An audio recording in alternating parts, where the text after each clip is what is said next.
welcome to the Writing Community Chat Show.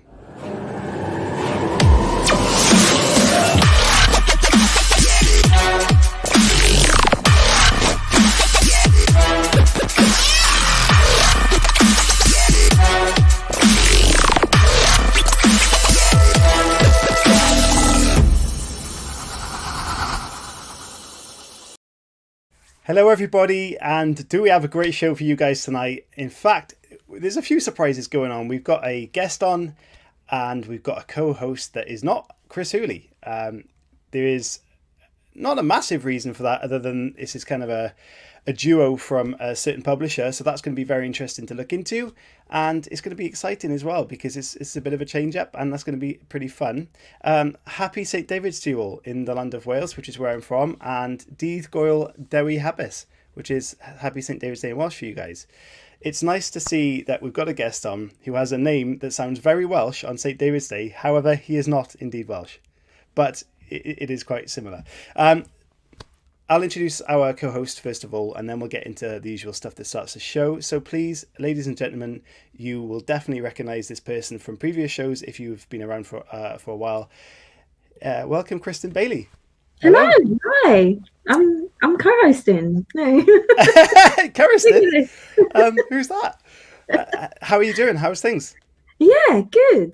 Just it's exciting. It's something a bit different in lockdown, isn't it? It is. I mean, first of all, the show's on a Monday, which is something that never happens. But it's kind of cool to change things up. And you know, why not? It's nice. Like you said, lockdown has been it's been a long time now, right? Yeah, and it's been, I don't know, third lockdown at the moment? I know. I had to ask what year it was earlier, writing something down. I was like, what year were you in? I have no idea. It just feels, I know everyone's gone a bit quiet. I think everyone's just trying to keep their heads down and just get on and get to the end of this. And I've got kids as well, so I've been, every day's a bit samey. So yeah, as soon as I gave them dinner today, I'm like, right, I'm off. Go put some makeup on. Yeah. I'm going to do something a bit different tonight. Hide out the back. Yeah. Oh, guys, thank you for joining us on the Monday night. It is different to our usual routine, so I do appreciate you being here. Hello to you on the chat as well. All the comments coming in is fantastic. Please do engage. This is a live show. If you're not watching it live and listening back on the podcast, hello to you guys, and thank you for supporting us that way. Or if you're checking out on YouTube today, a few days later, brilliant as well. Thank you all. We very much appreciate that. But Kristen, one of the reasons that you're on here today is because of the guest that we've got on. And that guest is someone that you kind of work with, right? Yeah, so I've known our guest for about a year now. So we share a lot of things. We share the same genre, editor and publisher. And I think just in the last year, I think we realised we kind of operate in the same manner in terms of how we write and think. And it's just been a real pleasure getting to know him. So I'm really happy he's here today. Yeah. Fantastic. Yeah. Right, so before we get him on, let me do the start of the show introductions and our book token book promotion sponsor, of course, because these really do, if you're watching this and don't know what it's about, you can sponsor the show and get your book advertised throughout the whole show on the podcast and YouTube. It really does help the show keep going because there are costs to run it, and without your support we wouldn't be able to carry on. So thank you so much for doing this. And today's show is a previous guest, today's sponsor, and he is Dale Roberts. If you've watched the show a couple of weeks ago, Dale Roberts is a self-publishing advocate on YouTube. I watched a lot of his videos when I self-published. It helped me massively in my journey in that respect. So please check him out. He's fantastic on YouTube. But he also has a lot of books out. He's won, bestsellers with his novels and non-fiction work as well. So self-publishing with Dale, his book, The Amazon Self-Publisher. So he's an expert in selling books on Amazon and keywords and promotional strategies and all of those good things, and getting reviews, especially if your book is not kind of hitting those areas that you wanted it to. So please do check that out, and I will put the book cover up in the top corner. Thank you, Dale, for doing that. It's really, really fantastic of you. And you can see that up there now. It says on the bio, you wrote the book and now it's published, but you're not getting any sales. What gives? Most people would have you believe that self-publishing on Amazon is very easy, yet why aren't you seeing the results? This book goes into the depths of why that might be happening and how you can fix that. Again, please check it out. It's very much worth your time. Excellent. So, are you ready, Kristen? I am. Yes. So today's guest, as I said before, not Welsh, even though there's a massive connection between name, I guess. We'll ask him. Maybe history there, but I don't think so. He's author of funny, romantic, heartwarming stories. His writing has been called completely mesmerizing, absolutely brilliant, heartwarming, and unforgettable. Ladies and gentlemen, please welcome Drew Davies. Hello, Davies. Davies. Yeah, I am actually. It's Welsh, so I do have Welsh family. So I'm definitely There you go. Davies.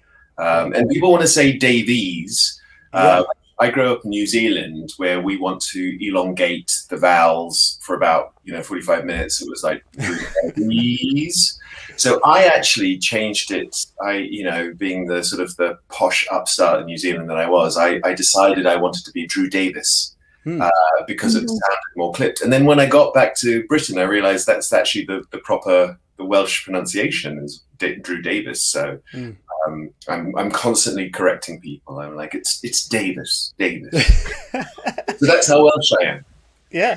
Well, first of all, thank you so much for joining us. It's a real pleasure to have you on. Thank you for having me. Both especially since discovering your Word of the Day Twitter feed. It's fantastic to actually speak to you in person, and I'm sure we'll get into some words later on, but it's brilliant. So firstly, what we mentioned earlier, that Kristen actually has a sort of professional relationship with Drew in terms of they are both Bookouture writers.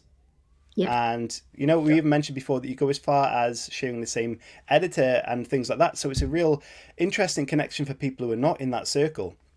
But as we like to do on the start of the show, Drew, can we get a little insight as to how you ended up writing in the first place? Yeah, absolutely. I was always writing, like I really was always as a kid. I actually staged a play when I was 10 years old. I wrote a play and put it on at my school assembly. Wow. And I directed and I wrote it, and I didn't want to be in it because I kind of knew that to have the power in a performance, you kind of had to step back and be behind the scenes. And I remember kind of coming out and sort of bowing at the end of this performance, and just really soaking in that moment to the point where I think they had to kind of move me off because they had lunch soon. So. I think I was literally always writing. If you asked me what I wanted to be when I was 12, I would have said I want to get my doctorate because my uncle had a PhD and that just seemed really cool. But I would say I wanted to write novels too. So I went to drama school and I trained to be an actor, and I did some work in New Zealand. I was on a soap very briefly. I did a commercial in Australia, which I've never seen. But I was always writing too, and then I actually won a prize, the Young Play Market playwriting competition, young playwriting competition in New Zealand. I joke because I was maybe the only person to write a play in New Zealand that year, but that's not true. There were quite a few people. And I remember going back to drama school after I'd won this prize, after I'd left, and people were kind of like, oh, so you're a writer now. So you write, and I was sort of like, yeah, but again, I sort of felt that level of respect. And to be honest, I've never felt that again. So, the school assembly and the drama school was totally setting me up for failure. Because I came to London, 21 years old, with 20 quid, and I was working in restaurants, and I was writing on my my notepad between, literally taking people's orders and writing. I worked at the Marriott Hotel in Grosvenor Square.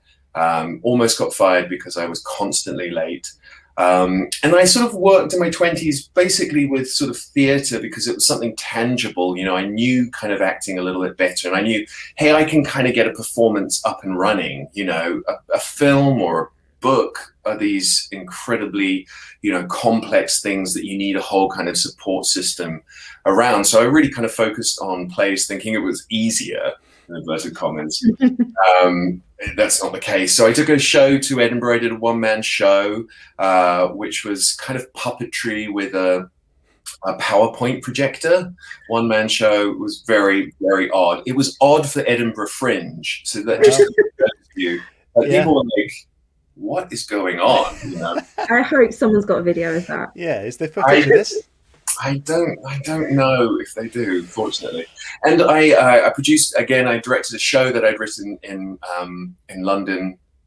So I got to my sort of like my late 20s, and I'd kind of, I'd sort of thrown as much of my skill as I could in terms of writing theatre. But, it's really hard to put on good shows, in terms of the production. So I was kind of feeling like I was letting myself down, and I wasn't quite, attaining the vision of what I wanted. And I remember Ira Glass, this great quote that Ira Glass, who's the broadcaster on This American Life, and he was like, don't worry too much in your 20s if the things that you create aren't great yet, aren't perfect, because this is kind of the process. You don't arrive, most people don't arrive fully formed. And that kind of really, I think in my 20s, I was super driven. I was like, I just wanted to get it done and to create something, and I was creating quite quirky things, and some people were enjoying them and some people were walking out. And so I didn't feel like I'd quite found my sort of place, I guess. So then I started writing a book, and I really, I wrote it with zero expectations, the complete opposite of how I'd been working previously, which was, this has got to be something. So it took me about 5 or 6 years to write, because, I put it down, I'd pick it up, but I was really writing the book that I wanted to read and that would make one of my good friends laugh. And I sort of threw everything at it, in terms of like, I wasn't scared of it being, I don't know, not a book. I wasn't scared of making a book. I was sort of like, I'll just do this. I'll just kind of invent this thing on my own terms. And then I sort of finished it, and I was like, well, I'm going to send it out, but I won't be devastated if it doesn't get picked up, because, this was a really great process. And then, and then it starts the process. So as someone that was originally set out writing plays, screenwriting, was there ever an intention to go into writing novels? And did that award give you a lot of confidence to do that? Or was that something at that age, like you said, a bit young and driven and maybe focused not solely on that you kind of dismissed? Or was it a real help for you? I think it was a help. I think, to do things like short story competitions, to do things, because, as writers, we don't get very much feedback, especially, I think we're early on and we're trying to figure out, does this work, and then the bigger question of, is this good, and it's a very vulnerable place to be in. So I think some validation, some affirmation really helps. There was one thing though with the play that I finished it very late at night, did an all-nighter, and I was like, what shall I call it? What shall I call it? And in my head, I had these concrete block letters and the word swirl, but like in this brutalist, like angular, ugly. And I was like, Drew Davies, that is brilliant. Or Drew Davies, that's brilliant. So I wrote swirl, sent it off, and, it sort of placed, and I went to collect the award from a very, I probably shouldn't say, from one of New Zealand's most famous playwrights. And as I went up, he shook my hand, he gave me the certificate, and he just sort of, he said to me, titles are very important. And I was like, yeah, okay. I took this piece of paper, and I was like, I kind of want to go back to him and explain, well, when it's on at the theatre, it would have big concrete, I carried this with me for years and years and years. And about 10 years ago, I touched base with Playmarket, the New Zealand playwriting agency, and I sort of joked with them. I said, this had happened, and whoever it was who was emailing me kind of went, yeah, well, good titles are really important. Yeah, Wow. okay, that's terrible. So it also taught me that don't name things in the middle of the night, and don't name things that require font, or sort of the title has to work on its own. There can't be art direction when it comes to it. That is some fantastic advice. There were quite a few people agreeing on the chat about their 20s. I mean, it is definitely an influential time of your life, and agree that, you're still figuring things out way beyond that. Anya says, I agree with the statement. I did so much weird crap in my 20s, but it was fun. And Halo indeed, the roaring 20s, so many stories. So I think, like, you're right, people are still figuring out. So if you're writing in your 20s, whether you're writing screenplays or starting with novels, you don't know your direction yet. You might think you do, but that may change. So just take it as a learning experience like Drew did. I guess that's a key point there. So what was the first, sorry, Chris, what was that first novel? Was that The Shape of Us? That was. It was initially called The Invisible Guide to London. So it was this idea of all of these kind of relationships and people meeting in London, but I really wanted to set it sort of in London, and to sort of, I guess, tell the story of my 20s and the city that I kind of come back to and fallen kind of in love with. So what happened in that process of you becoming signed? Did you have an expectation of being signed, and what was your reaction when you actually realized that was what was going to happen? Yeah, it's, you set yourself up for rejection, obviously, because everyone always says, you'll get rejected. But then at the same time, the rejection, I think the challenge is it comes at any point during the day, so you might have sent off, 6 weeks ago, 5 months ago, and you'll be sitting there pretty, doing your thing, whatever, and something will just come through which, is a no. And the first few times it really got me, because the no was very different from no's that I'd experienced before. I'd worked in business before, and I'd worked in acting, and it was, you're not right for the part, or I'm sorry, you didn't get, we don't want to, you didn't get this project, or whatever it was. When agents responded to you and with a no, they would say really emotive things like, I'm really sorry, Drew, but I just did not fall in love with your book. Yeah. And, I just did not fall in love with the characters and things like that. And the first few times that happened, I was like, oh, okay. Anyway, because, it's, you believe so much in this and you're in love with it. Like, I don't know, it's like being on a dating app, and instead of people sort of ignoring you, they go, look, I just could never be into you. I could never, just the way you look and the way you are and just how you represent what the information you're giving me, there's just no way I could ever be attracted to you. So it was kind of intense. Yeah. It's a very harsh way, and I really think it's outdated. But do they offer any sort of constructive feedback with it, or is it literally a no? That's not for us. What did you get, Kristen? I got a range.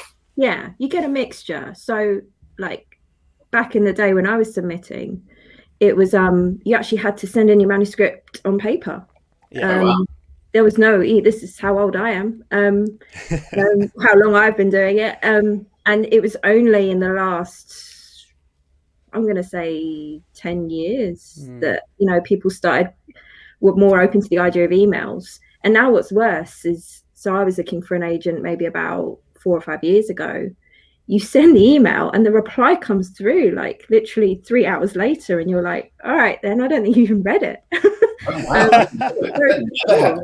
Yeah. Whereas before you'd wait for the letter. So there was a bit of a run up to it so you could prepare yourself. Now it's people actually flatly telling you no. So, but like Drew said, it's a range. Some of them are it feels personal. Yeah. And you learn to sort of grow that shell, that skin, and sort of go, okay, it's not for you, but it could be for someone else. Do you think that the publishers are that picky these days that they have a certain category, and if you submit to them in the wrong category, they'll instantly dismiss it? Or do you think they've got a chance to read whatever you send them? I mean, I don't know if I can speak to that, but I do know the counter side of, I didn't fall in love with it is because then when someone does fall in love with your writing, they fall in love with it. I hadn't experienced that yet, because I'd only got the rejection. But the flip side of that is when someone really connects with your writing and they feel that, it's a book they can sell and that, they want to grow your career and they want to, have that agent relationship, which is really pivotal for a lot of authors, not all, but for a lot of people. You realize that it is a very special relationship, and there is they will champion you in a way that is very unique, I think, that you don't get as an acting agent, that you don't get in a business sense. So there is a sort of flip side to that, which I think is beneficial and is really nice, but you've kind of got to get to that point. And it can be off-putting. I think people do get put off potentially because of the rejection and the sort of and maybe the challenges is to push on and to push into the right, with the right applications, I think, because, you have to be very focused in the way that you approach agents. I think, they want to know that you know them, that you're the right fit, that you've done your homework, that you're not going to waste their time, I think, So make more of an effort to sort of be personal with that company and, like you say, prove that you've done the research and then connect to them on that level rather than just submitting, endlessly. I don't know about you, Kristen, but I would open up all of the authors in sometimes I'd have 100 tabs open of just all of the authors that they had, and I'd be trying to sort of like make connections and find people who I was most similar to really help, because that's another way the industry works, is like, well, who are you like? Where are you positioned? If someone reads such and such book, would they read yours next? So really, and I knew nothing about the market, literally nothing. Same. So I was like, the book's the one with the paper, right? And so I was really sort of trying to learn on the go. Yeah. Fantastic. Right, I've got something that I found on the website, or I think it was on Amazon, in fact. It says Drew's other claim to fame is that Stephen Fry once called him a droll. He called me droll. He didn't. It sounds like you said he called a droll. No, I prefer a droll. I think it's better. No, it called. Yeah.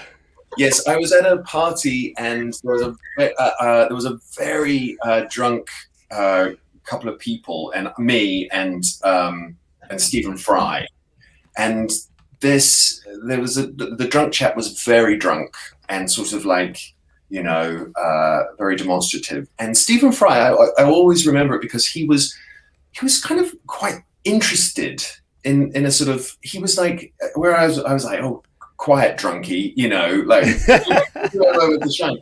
Stephen Fry was just like really, he was kind of interested in everyone, and he seemed, like there was no judgment. He was just really kind of captivated by human interaction in a way that I haven't really kind of experienced with many other people, and I don't remember what I said. I think it was something, but you have your one chance, you have your one chance in American Idol, you have your one chance with Stephen Fry, and I nailed it. Like I said something funny, and he just chuckled and went, "Oh, how droll," and I just kind of went. And I sort of left, and I went to my partner. I was like, "We have to go." That's it. I think of this. So yeah, that was. I mean, obviously, he's such an inspiration. It's not just he's an incredible writer, an incredible broadcaster, and but I'm always really drawn by people who seem nice as well, and who seem genuine and don't seem to have been, I don't know, affected by fame. It's always so exciting to see because, I think a lot of us think, oh, I wouldn't want to be, a celebrity or famous or those things because it looks terrible and you just, you kind of, Graham Norton was someone else too. I served him at a restaurant when I was a waiter and he was lovely. Yeah, no, you can imagine. Yeah. But he used to be a waiter, so I think that was it. Oh. Yeah.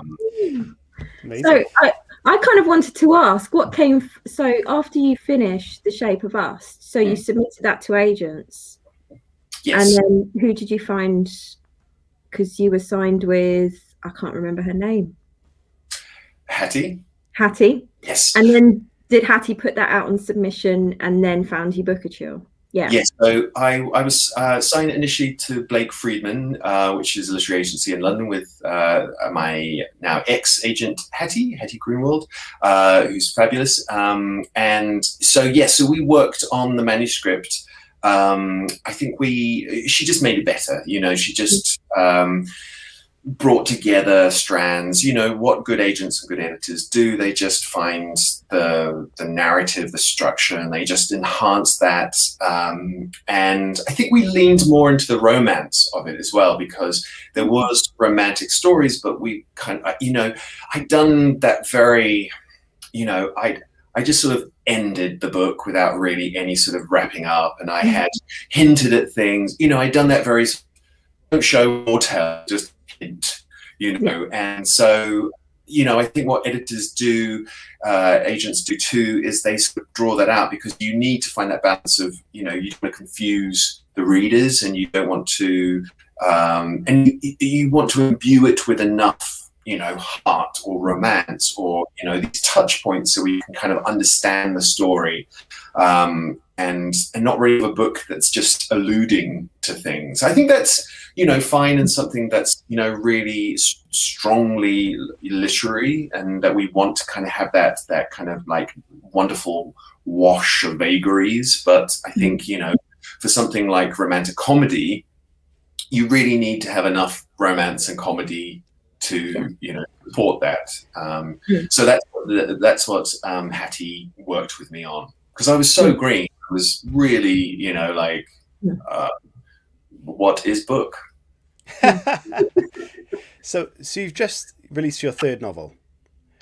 Yes, that came out end of July last year, With or Without You. So the great thing about Bookouture is, their speed to publishing is pretty much unrivaled. They're a digital first. I always, talk about them as like the Uber of publishing in a way. So they sort of found the way to get books into the world in a really quality way, and connect with readers, and have really strong branding and really strong marketing. And so it was really exciting for me, because my first book was pretty quirky, So I think what Bookouture did so well is to really open it up to its maximum audience. I think, so they were able to retain, like my editor Christina at Bookouture, she did not want to remove any of the quirk at all. That was really, really important to her. But they, she wanted to make sure it would, reach the most people, and so that things like with changing the title from The Invisible Guide to London to something that was going to reach the right kind of audience. So it became The Shape of Us. And, talking about the characters and talking about the plot in a way that, was a really nice introduction and onboarding to the story. Because again, I wanted to, I think in my agency letter, I was trying to do stand-up comedy in my two sentence description. I'm really proud of how funny the book is, and comedy writing is, for me, the sort of the way I find the beat, the rhythm of my own writing. But also, it has to have good legs, it has to have good structure, it has to be supported by character, and the writing, and I think what's so exciting about being published is that you're no longer in the desert with those things. You've got these people, wonderful people who you have great bonds with, and I'm sure you'd say the same, Kristen, that you can kind of go, how about this, how about this? And I remember in Dear Lily, my second book, which is about, it's a sister who, a woman moves to Copenhagen, and she's writing to her younger sister about the move and her experience, and she's kind of hating it, and she's trying to sort of make it sound funnier because it's actually quite tragic. So she's kind of like, trying to make her sister laugh. And so the book was just like joke after joke after joke after joke. And Christina just kind of went through and removed about 15 million exclamation marks, because like everything like exclamation marks. And she would just go, we don't need this joke. We get, why don't, you've got 4 or 5 jokes in a bracket, in the same bracket. Maybe we can just have one. So yeah, I find my process is very much that, like I am throwing as much as I can at the page, and sort of like kind of like a comedian. I'm sort of pitching concepts and ideas, and I know, some of them will be stripped away and they'll say, not this, but I want to feel like I'm, especially in the first instance, throwing enough into the mix. Mm. I hope Christina's watching this, because she's brilliant. Hi. She's brilliant in how she edits, in terms of how she just strips everything down, and the way she does it as well. It's never like a big red pen through anything. She always does this little comment that's very much like, I think that we could take this out. What do you think? I think you could maybe not be so terrible in this paragraph. Yeah. You consider not being a terrible writer. She would never say that. That's my own. Do you think that's a big learning curve for a writer, to have that support team behind you? Yeah, it is. It's it is really empowering, because I think the hardest thing is writing in that void and not having that feedback, and doubting the whole shebang, doubting word after word, and should I even be sitting at this computer, and should I learn to windsurf or something? Am I really wasting my time?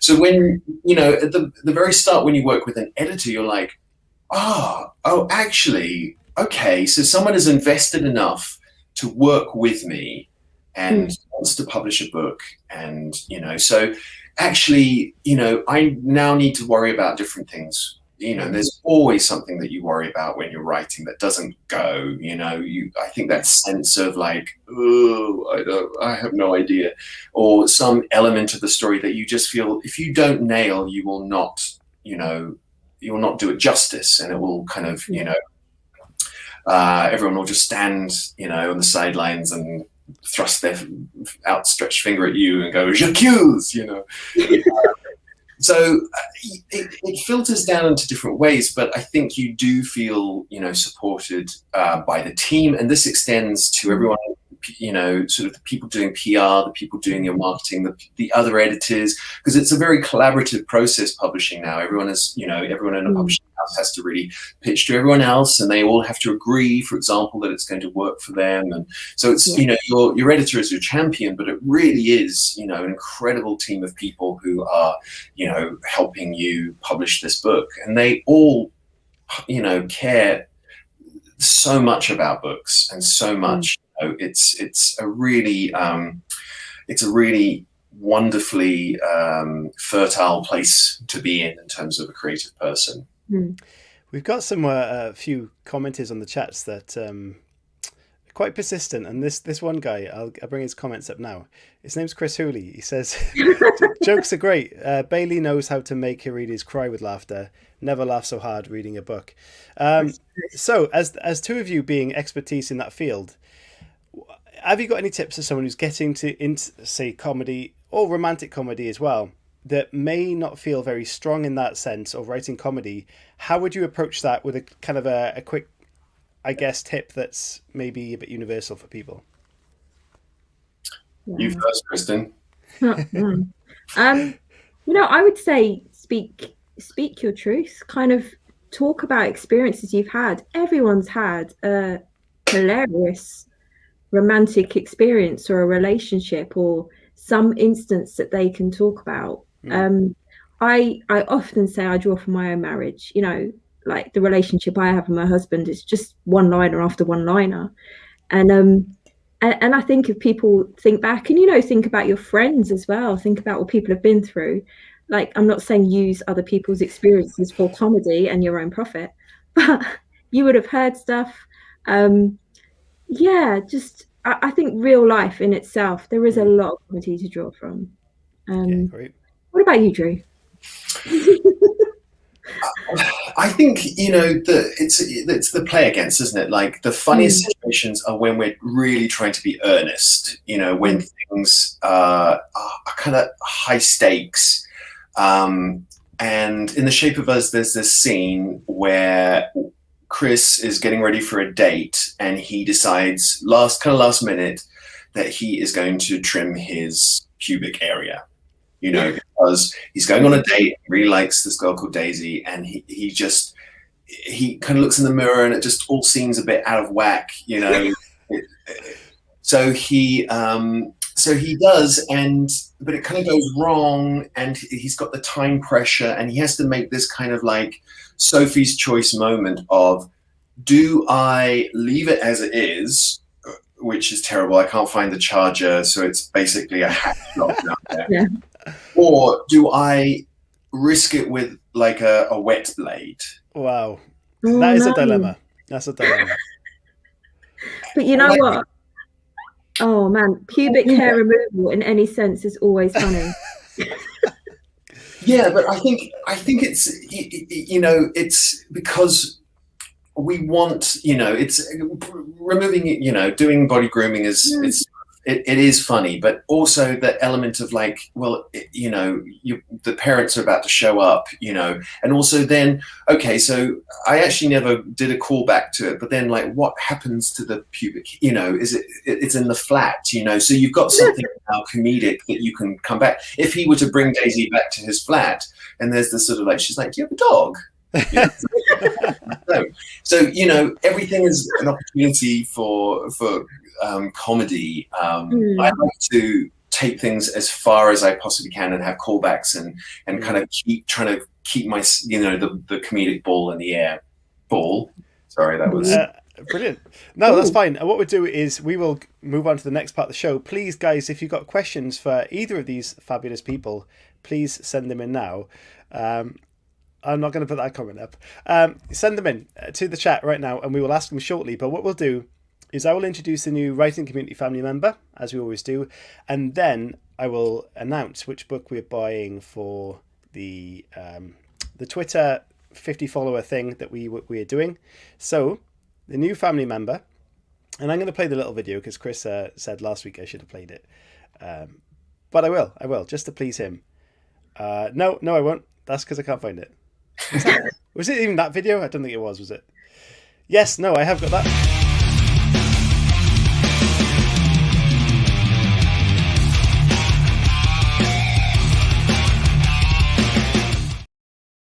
So, there it is. Our new family member that's followed us on Twitter is author Arthur Kohler.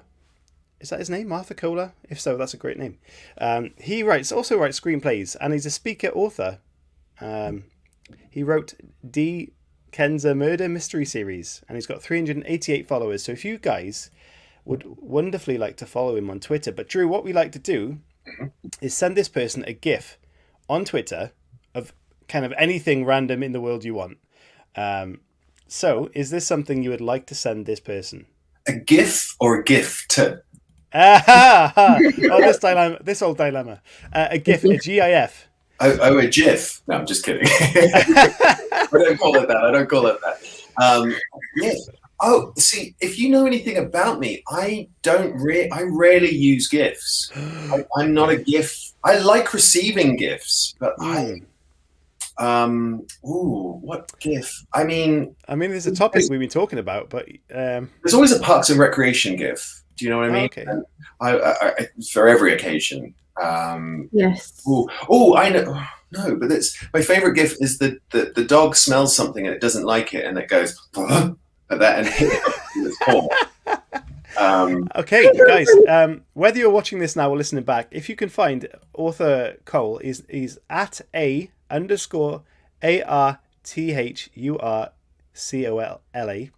Arthur Kohler, at @A_Arthur Kohler. Send him a GIF of Drew just described. I'm sure you could find one. But in the meantime, when they're doing that, I will announce the winner of the ebook contest on Twitter. And every time we hit 50 followers, to 7K at the moment, we are buying an ebook, which is fantastic. And it's a great way for you guys, the best kind of writers left around, really, I think. I will announce who that is right now. And that is a book called Digging Two Graves by Linda Rainier. I think she definitely is a fan of the show. She might even be watching right now. So congratulations to you. I have indeed purchased this book, and that only came out, I think, in January perhaps, or last month. A very recent release. So congratulations on releasing a book, and we have bought that. So well done to you.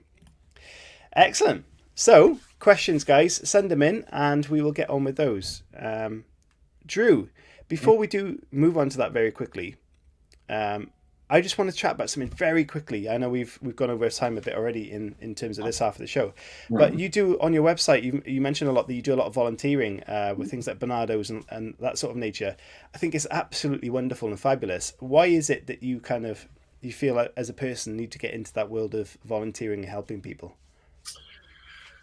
Yeah, well, I started when I was about 24. So I've got 3 younger sisters that I grew up with, and I've got a brother, 2 brothers and a sister that I didn't from my dad's side. But I grew up in a house full of women and 3 younger sisters. They had loads of friends, So I just grew up the eldest brother, and our house was just always overrun by kids. It was just constantly. So when I came to London, it was really strange because, when you're in your 20s, none of your friends really have had kids yet, especially not in London so much. And, so I just went from kids all the time to it sounds creepy now I'm saying it out loud, but it was, but basically I decided to go to a children's charity and work at Bernardo's. And it was really great. I first worked with a siblings group. So it was a group where the siblings of brothers and sisters with disabilities would come, and it was kind of time for them to have some space. It was in Bethnal Green where I was living.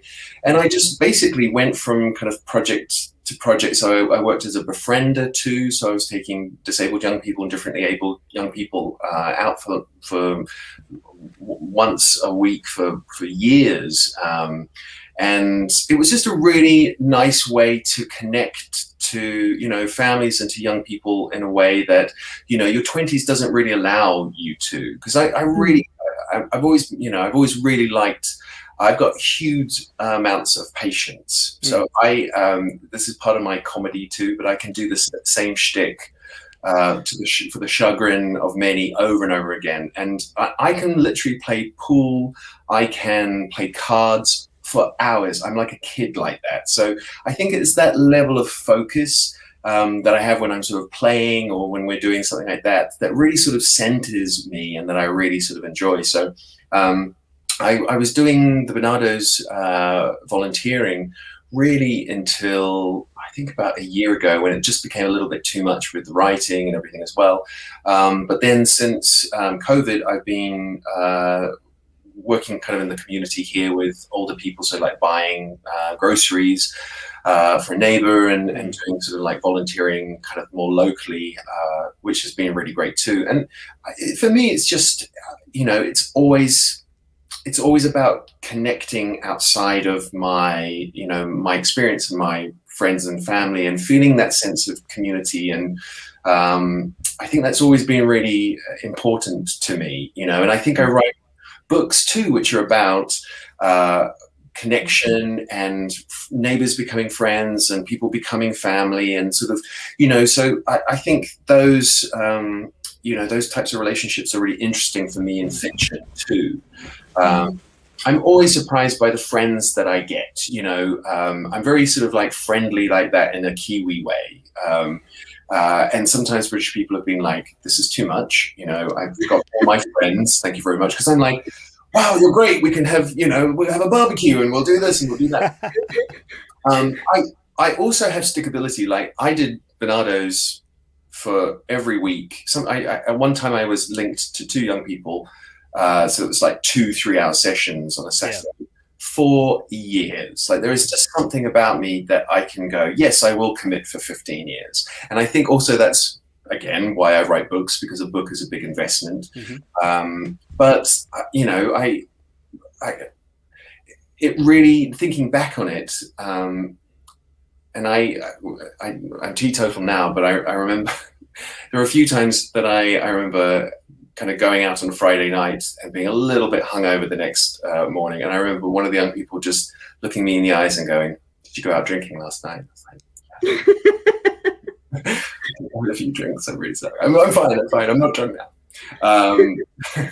But actually, there's a befriender. Chris is a befriender in The Shape of Us. So he's working with Dylan, who has ME, and so Chris is kind of, he's a much worse befriender than I was.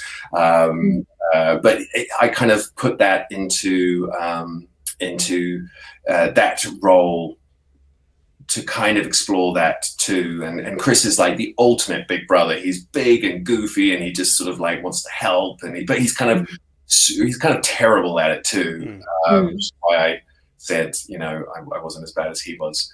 So yeah. Well, it's a fantastic, honourable thing to do, and I think you know, if more people could be like that in the world, it'd be a much better place. So you know, thank you for doing that. It's fantastic. Okay, so let's move on to some questions from the community, and there have been a couple. Anya says, how do you deal with moments when you lack motivation or inspiration? And neither of you can answer this, because it is something that most authors will come onto, and especially with you guys mentioning that you know, Bookouture, like you said, they're very efficient at getting books out and perhaps setting targets. I'm not sure. So how do you deal with that, especially in that sort of pressure situation?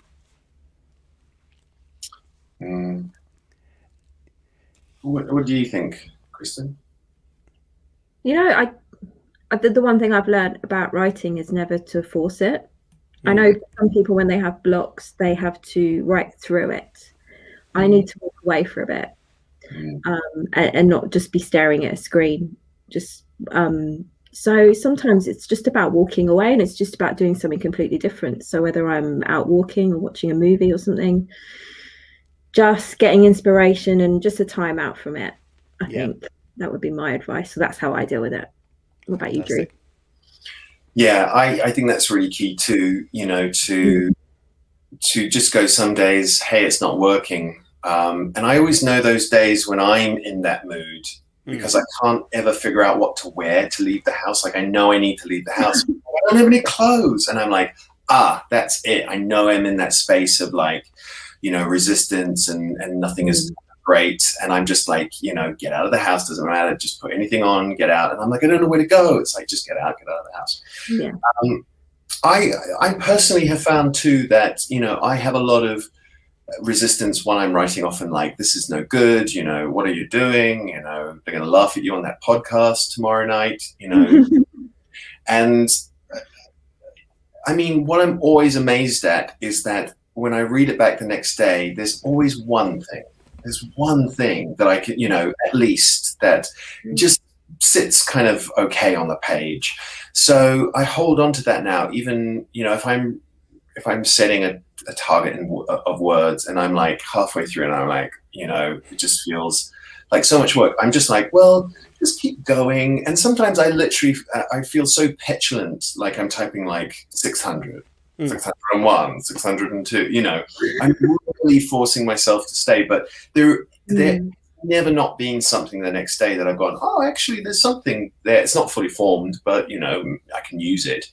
And it's the old cliche that it's so much easier to work with words than it is with an empty page. Yeah, brilliant. This is some great advice there. Hang on. Another one from Chris there. If Bailey and Davies swapped characters, who would they like to write and why? It's a great question. Ooh. Well, I think your characters get to be, I don't want to say sexier, but I think sexier in a good, funny way. And each year I like to read like the worst sex scene prize, you know, which is always won by a man. So I would like to see if I could win it. Yeah. Next year. Right, it's like soon. Yeah. That's a challenge. That's a challenge exclusive there, I think. Yeah, So, I think throwing down the gauntlet. because what I like about Drew's books is they're always very. So I've written about 5 sisters who are all. It's not a hugely diverse family, but Drew always has focuses books on pockets of London. The cast of characters is always quite diverse and quite big. I love that. So yeah, I mean his most recent one as well, was just this lovely, sort of really touching story. Yeah, I probably write very much about family as well. Yeah. And I think family connection. I think also as people, we're very kind of connected to our family too. That sort of makes sense. I don't have kids, but you know, I've got nephews and nieces and my brothers, and you know, like I said, I've always felt I'm like the eldest brother of my family. So I think that relationship is really key. And you know, especially when I was younger, I wanted to write a very sort of like exciting London book. You know, sort of like it would be in clubs, and you know, and actually, it's always interesting to me that you know that actually what I'm interested in most is that the kismet of people meeting, falling in love, or falling into relationship, falling into friendship, and you know, and London tends to kind of be this backdrop that people kind of like, and not all my books are set in London, but sort of like almost amazed to be there. You know, that it's kind of, you know, they're sort of almost intimidated by London. I think that's very much my own experience of London. That just sort of like a New Zealand boy coming to back to London. But yeah, what we should do, Kristen, is we should actually maybe, because we share the same editor, we could just swap manuscripts, send them in. Notices, yeah. In the comments, it'd be like, "This is very Drew." Yeah. Do you think your editor would actually know that you'd swap manuscripts? Oh, yeah, I think categorically. Do you think? Yeah, I know my humour is a bit cruder. I'd probably say no. Well, then I got the word sausage party taken out of. And I pitched. What did I pitch? Like something like Breakfast Fest, and they were like, "Yeah, okay, you know, like that's fine." Instead of sausage party.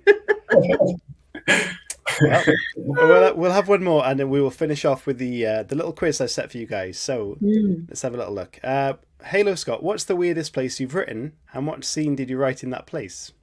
Kristen, you want to go first again with that one?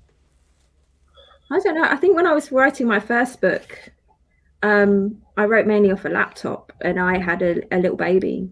Yeah. So I'd like be in the corner of the nursery, like one hand on him, one hand on the laptop, trying to write in the darkness. I can't remember what scene that was. Those years are just a blur. A blur. Yeah. But that's the weirdest place. And I've been all around the world writing. So I lived in Singapore for 5 years. So yeah, I've kind of written along the way, but nowhere particularly weird, like on a top of a mountain or anything. Amazing. Drew? I thought, you know, again in my 20s when I was, I was writing something which, you know, it's the book that's in my shelf, and there was a scene with like lorries in the rain. So I got up one morning really early and I went out to the motorway when it was raining to like experience like what the sound of the lorries and the rain and I remember standing at the side of this road as the lorries thunder past, going, what am I doing here? and so I've never done any research ever again. Yeah. all these lorry drivers veering off the road. What was that? Yeah. Kid in a yellow Mac standing there. Amazing. Excellent. So are you ready for a quiz? Yeah, absolutely. Have you got this? Bring it. What is your experience of rom-com movies like? Ooh, Hmm. I have huge gaps, so I haven't seen Notting Hill or Love Actually. Really? I know. You realise you're a rom-com writer? Yes, yes. But I I think haven't seen I all the like rom-coms either. No? you've got to like keep a few to like up your sleeve so that you can watch down the line. I don't want to like there's so rom-com films are so hard to get right that there's a really finite number of them. So Mm. I watch them all. That's it. So Yeah. I'm keeping a few under my belt. Do you have a favourite? Ooh. Yes. What's my favorite? I mean, I do love Four Weddings and a Funeral. You know, for example. And I watched Howard's End on Saturday night with Emma Thompson and Sir Anthony Hopkins, which is beautiful. And actually, we were looking for a rom-com because I genuinely want to feel, heart warmed and uplifted. It was like nothing. I mean, sorry to everyone if you're screwing, but like I'd seen it, or but it didn't have great reviews, and we were like, oh, Howard's End, and I was a bit like, oh, it's an old film. I love old films, but I was like, I want something with sassy dialogue, and then Howard's End was amazing because it's incredible performances. It's so funny. It's so touching. It's Emma Thompson. She won the Oscar in 1992. It's so funny. I was like, it was a real sort of like head explode moment of like, like these period pieces are so hilarious and so romantic and so, they really itch that scratch. Amazing. Kristen, did you have one? I don't think I've got a favourite. Like, you want romance? I like The English Patient. I have not seen that. Rom-com. There's a really good one on Netflix at the moment called Plus One. Okay. And the lead man in it is brilliant. So he is Dennis Quaid and Meg Ryan's son. Wow. Yeah. And so it's like this boy has been born to be a rom-com actor. Yeah. And it's got a bit of an indie sensibility to it, so it's not too soppy. The dialogue it sparked. I really enjoyed it. So that's the best one I've seen recently. There you go, guys. Check that out and let us know. Yeah. How did you find that? Plus One. Plus One on Netflix. Yeah. Okay. So what we have is 10 questions pulled from the wonderful web, and we'll ask. I'll start with Kristen. One each. You can pass it, and if they get it, point to them, I guess, if you pass. So, question 1, Kristen, this can go to you. Okay. Pretty Woman, starring Richard Gere and Julia Roberts, was originally titled what? 1,000, 2,000, 3,000, 4,000? I had no idea it was called anything like that. But that is the question. I don't know. 1,000? No? I could open this up for the both of you, I guess, because a lot of them are multiple. Yeah. Go on. I can't think. There's no reference to numbers in that film. No. I do know this. That it was actually a really dark film originally. Pretty Woman wasn't a comedy, and I think it had a tragic ending, and it was. I think it feels like 3,000. Was it really a dark film? Yeah, it was originally. Yeah. He signed on. It was a completely different film, and they reworked it. Well, I don't even think it was a comedy. It was much darker and about. Well, that turned the corner. You are incorrect. You are correct. That is actually 3,000. Yeah. Yeah. Well done. Wow. So this is now your question, Drew. You can go 2-0 up now.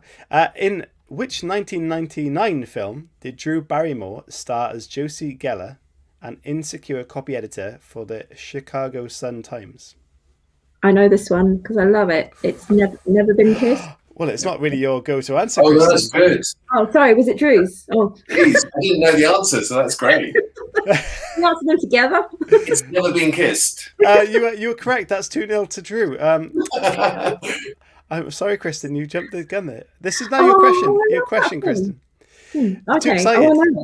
Too excited. Okay. So, what 1989 film raised the question, can men and women ever just be friends? Sleepless in Seattle, French Kiss, or When Harry Met Sally? That's When Harry Met Sally. Hooli was saying in that film, he offered her $3,000. Was it really? Oh, okay. There you go. And Dave said he thinks it was supposed to have a different ending. Yes, I think I said that. I said that, Dave. Come on.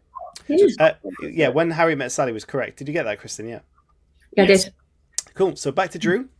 Okay. In the 1987 film Dirty Dancing, what was baby Houseman's Christian name? Was it Julie, Frances, Pamela, or Pauline? Did you say Pamela? Yeah. Pamela. Pamela. All right.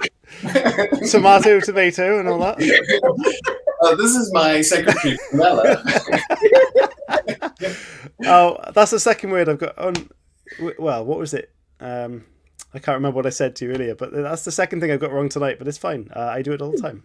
Pamela. What was baby Houseman's Christian name? Oh, this is just a guess.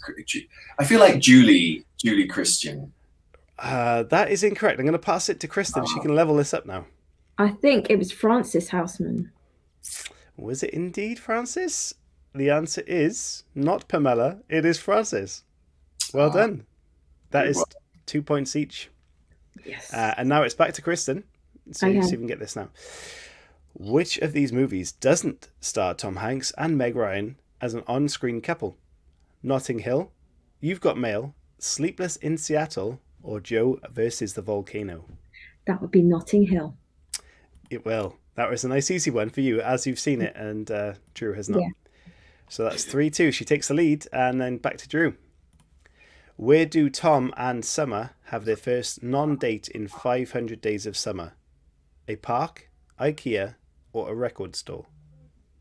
I have seen this. This is a really great very sort of sardonic and cynical. It's got quite a mean streak too, which is quite good. I think it's a park. I don't know. It's a long time since I saw it. I'm going to have to pass it over.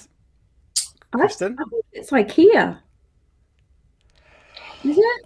Kristen is 4 points to 2 up. And what a swing. What a turn of events that is. You know why? I watched that film and I told my husband, you're never like that in IKEA. You're screaming at me all the way around so you can get your hot dog at the end. That is the genius marketing ploy that IKEA they did. You know, put a hot dog at the end. And what did they do in the IKEA? Did they? I think they snug in a bed and then like people were looking at them possibly. I'm going to rewatch that film. It is a very like Drew said, it's one of the best examples. I can't really remember that, so I think I might as well just to catch up with events. Okay, so who's this? Now back to Kristen again. Yeah, I think so. Ooh. Okay, which song is Hugh Grant's character caught dancing to in Love Actually? Jump, Girls Just Want to Have Fun, Ice Ice Baby, or Push It? I think it's Jump. It is Jump by the Pointer Sisters. You are actually now 5 points 2 up. And there's a couple left, so we'll see. Back to Drew. Which of these professions has Jennifer Lopez not played in a rom-com? Maid, wedding planner, or journalist? Well, I know she was in Maid in Manhattan, so that's definitely a maid. She was in a film called The Wedding Planner. I don't think she was in a gritty romantic comedy about the Wall Street Journal called The Journalist. So I'm going to say The Journalist. You are correct, Drew. We are back in the game. 5-3. And also, just to say, women can be journalists. Absolutely. I'm saying they don't just have to be maids and wedding planners. Wedding planners. Yeah. Okay, so awesome. Kristen, I think you can win the game with this answer, or it can be a draw if you do not get it. What does Joe tell Kathleen he would send her if he knew her name and address and You've Got Mail? Roses, a bouquet of sharpened pencils, or a bouquet of oranges? I don't quite know. I'm going to guess roses. I've got to pass it over to Drew. Ooh, I mean, these are both odd. Yes. I feel it has to be sharpened pencils because that's just too strange for you to make up. Well, yes, you are correct. It is now 5-4. He apparently said a bouquet of sharpened pencils. I didn't realise. That would now be exploded by the police if that turns up. That could be quite a sinister turn as well. Right? Yeah, exactly. And so this is for the draw. Drew. So if you get this, we. Oh wow! Oh my gosh! Yeah. I thought it had gone. I'd given up. You pulled it back. You pulled it back. Okay, so what role does Emma Thompson's daughter play in the Christmas Nativity in Love Actually? I mean, it's going to be a comedic role. What role does she play? Are you doing me giving you a huge clue here? What am I? A bird? No. An octopus? No, I think along that lines. Not like a crab. Lobster. Yes. Okay, Oh, but lobster. What type of lobster? This is like a religious lobster. I don't know. It's a nativity. I'm trying to give him more of a harder way to get this because you give him the answer. Red lobster? Well, a Christmas lobster. You get the point, Drew. We finished. It's pretty good that I haven't watched the film. I'm literally. Oh, the octopus. Crab, lol. Yes, it was in fact a Christmas lobster, and I guess you haven't seen that film either. I have not. No. Okay. Chris, before we go, can I tell Drew about the research I did? Yes, please. Drew, this is amazing, and you will love this. Oh, great. So, I thought, even though I know you, I don't know you, so I thought I'd be a good co-host and do some research on you. So I Googled the many Drew Davies in this world. Okay. Have you done that before? Have you ever Googled yourself? Oh, I'm sure. Okay. Did you find me? There is. I was young. It was an art school. There's an erotic fiction series written by this lady, and one of her main characters is called Drew Davies. There is. Oh my gosh. And she has diversified, this lady. So she has diversified into natural soy candles. And she has named these these candles after all her main male characters in her books. Oh my gosh. So I'm hoping Chris has got it on screen to bring it up. You can actually buy the Drew Davies. That is an actual Drew Davies candle right there. Yeah. Do you want to know what you smell like? Please. So you're deep and earthy. Well, yes. But what does the candle smell like? You're deep, perfectly manly and sensual, with a lick of rose, patchouli, sandalwood, and buxom jasmine. It's delicious. It's all Drew. It's all Drew. Buxom jasmine. Buxom jasmine. And basically, that is your Christmas present that I'm getting you. So, do you know what? I think we also have to get one of those and give it away on some sort of competition because it's brilliant. I'm going to get some. These are incredible. You have candles. This is amazing. She's targeting me as a customer. This is her her marketing strategy is to find slightly ostentatious authors who will buy large quantities of candles. Oh my god, that's amazing! Also, number 4 was mentioned on the chat. Tonight, she'll get an order for 50 Drew Davies. It's like really well. Like Duncan, it's happening. I don't know what's happening. Well, maybe there's a reason that her character is called Drew Davies. Not sure. Maybe we should ask her. Do you know this woman? Have you met her before? Any experiences in the 90s? Wait. In his 20s, that's brought up a few times. Her name is Jodie Ellen Malpas. There were things that they said it was an art film. I don't know. No, but I have this. I don't know if you saw this, Kristen, but I have this picture that a friend of mine took, a photographer friend of mine took, fully clothed, but it's black and white, and I look like someone from Black Beauty. I've got long hair, longer than this even, and I was like, I think this should be on a romance cover. This is about 15 years old, and actually people were like, oh yeah, you could put it, and then I thought, but I got a little bit scared. I was a little bit like, I'm not sure if I actually can go through. There's the joke gimmick of like, I want to be on that, and then I was like, but then I would actually be potentially on a cover. So I chickened out, but I would happily be on the candle. Yeah. If if she wants me to model with it, or do something. I honestly think we can make that happen. I'm sure if enough of our listeners or watchers get on Twitter and find this person and say Drew Davies would happily model this candle, I think that can happen. Some tasteful nudes, sheepskin. We have a fundraiser opportunity, I think. Yeah, and I'll do it in Wales, Yeah. Well, I've got a shear of sheep in June. You're more than welcome to come along. And it's not a stereotypical Welsh thing. It's part of the show that people want me to do randomly.